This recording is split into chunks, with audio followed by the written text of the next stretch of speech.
Assalamualaikum warahmatullahi wabarakatuh. Halo teman-teman. Perkenalkan nama saya Peggy Dimaltika dari kelas 1B D3 Keperawatan Poltekkes Kemenkes Bengkulu.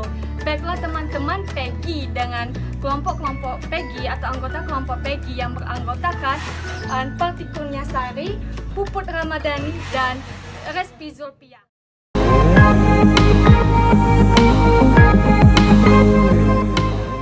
Assalamualaikum warahmatullahi wabarakatuh.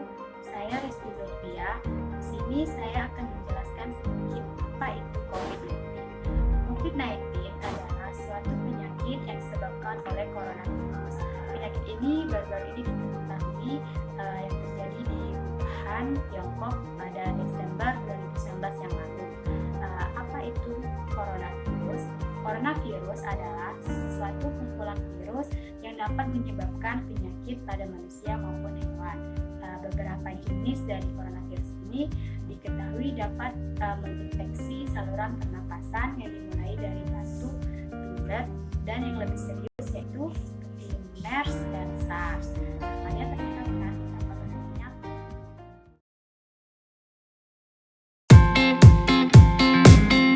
Teman-teman, ini Peggy langsung saja akan menjelaskan tentang tanda dan gejala kita yang terinfeksi virus corona. Ya, yang pertama yaitu napas pendek, yang dimana kita mengalami sesak napas. Dan yang kedua yaitu suhu tubuh kita meningkat atau suhu tubuh kita di atas normal. Normal suhu tubuh itu sendiri sekitar 36,5 sampai dengan 37,5 derajat Celcius, teman. Dan yang ketiga yaitu batuk kering.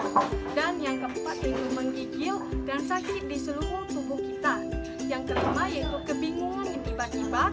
Yang keenam masalah pencernaan seperti kita diare ringan dan lain sebagainya. Lalu mata kita berwarna kemerahan atau merah muda. Lalu kita kehilangan bau atau rasa pengecapan seperti rasa makanan, dan selanjutnya yaitu kita kelelahan. Lalu kita mengalami sakit di tenggorokan ataupun di kepala, dan hidung kita tersumbat, teman-teman.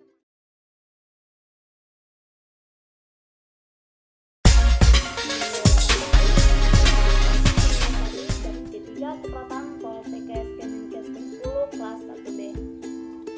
Di sini saya akan menjelaskan tentang cara penularan COVID-19. Adapun yang pertama yaitu kontak dengan benda yang sering bersentuhan.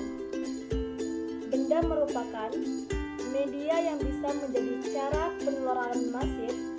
Menurut penelitian, virus corona dapat bertahan hidup hingga 3 hari dengan menempel pada permukaan benda yang sering terjamah oleh anggota tubuh seperti tangan yang membawa virus corona.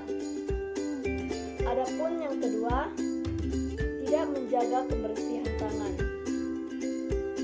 Penularan virus corona adalah tidak menjaga kebersihan tangan. Telah diketahui dan terbukti secara medis bahwa tangan sumber dari berbagai penyakit. Adapun yang ketiga yaitu terjadi interaksi dengan banyak orang, yaitu berkumpul atau beraktivitas di tengah kerumunan menjadi salah satu cara penularan virus corona, sebab virus corona dapat menempel secara kasat mata pada pakaian dan benda yang dibawa orang lain. Adapun yang keempat, tidak menerapkan etika batuk dan bersin. Cara yang paling banyak menjadi media penularan virus adalah melalui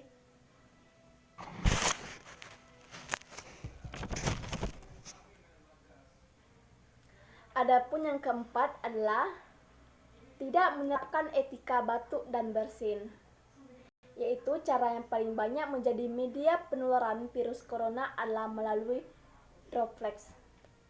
Dapat terjadi ketika seseorang meninggalkan cairan ketika bersin atau batuk ataupun berbicara di lantai. Yang terakhir adalah tidak isolasi diri setelah kembali dari wilayah pandemi. yaitu tidak melakukan tindakan pencegahan setelah kembali dari wilayah atau negara pandemi.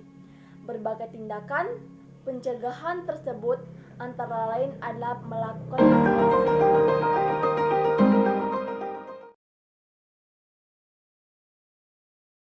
Assalamualaikum warahmatullahi wabarakatuh. Perkenalkan, nama saya Mukul Ramadhani. Saya dari kelompok 7. Di sini saya akan menjelaskan manfaat jarak jauh atau social distancing. Yang pertama adalah hal yang dapat dilakukan untuk mencegah resiko tertularnya virus corona atau COVID-19. Karena penyebaran virus corona dapat dilakukan dengan cara berkomunikasi dengan satu sama lain. Hal tersebut berupa misalnya kita bersin, tidak menggunakan etika batuk yang benar, bersin sembarang tempat dan membuang sampah sembarang tempat. Itu dapat menyebabkan penularan COVID-19.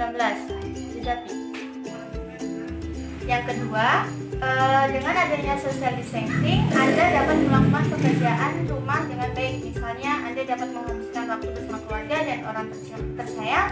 Anda dapat melakukan hal-hal kosong seperti menyapu rumah, membersihkan halaman depan rumah, dan sebagainya. Manfaat social distancing lainnya yang dapat diperoleh yaitu social distancing dapat mengatur pola tidur Anda. Misalnya, contohnya Anda sebelum adanya social distancing Anda tidak teratur tidur. Adanya social distancing Anda tidurnya teratur. Tapi jangan pula Anda tidur terlalu lama. Itu dapat meningkatkan kadar gula. Minimal 7-8 jam